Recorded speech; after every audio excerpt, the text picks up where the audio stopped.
Hello students, this is Priti Damble, your English teacher.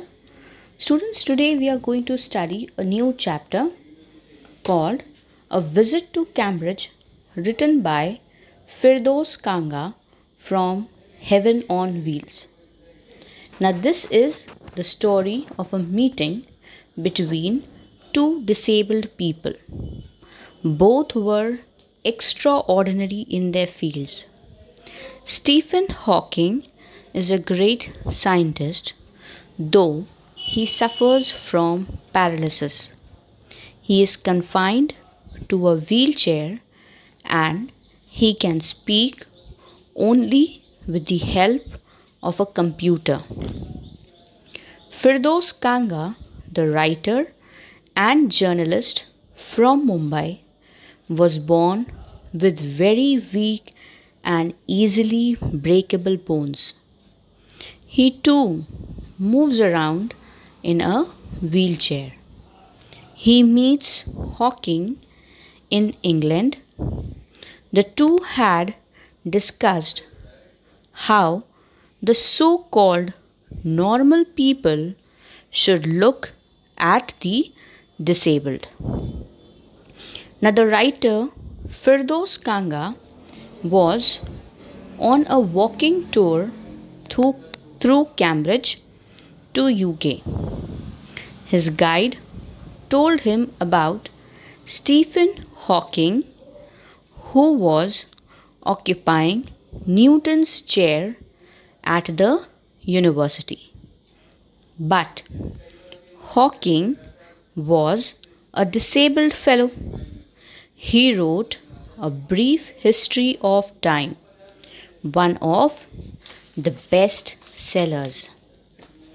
Firdos phoned Hawking that he was from India and wanted to meet him and write about his travels in Britain.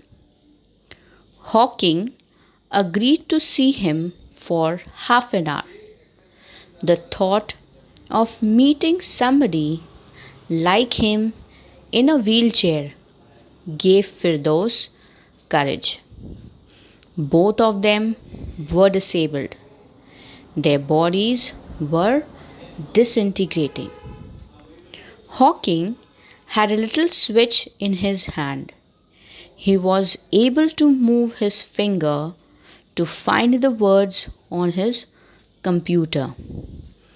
He felt exhausted very often, but his mind was brilliant and bubbling with thoughts. Firdos remarked that people often thought that disabled people were unhappy people. Hawking said that it was an amusing attitude. He admitted that he felt annoyed when another disabled person came and disturbed him in his work. The body, in his case, was just a box for the brilliant mind and soul. He did not see anything good about being disabled. Seeing the poor condition of the great scientist, Firdos felt great relief, even though he could neither walk nor even stand. Hawking did not like the idea of the disabled Olympics. He thought that it was a waste of time.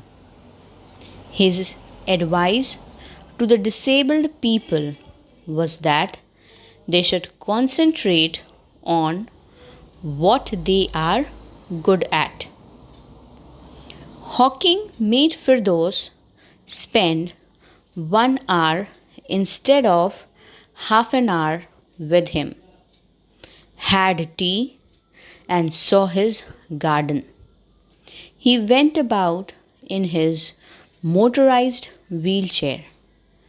Then the time came to depart. Firdaus got up to take leave of him. He could neither kiss Hawking nor cry, but he was convinced that the paralytic scientist was a symbol of bravery. Okay, thank you.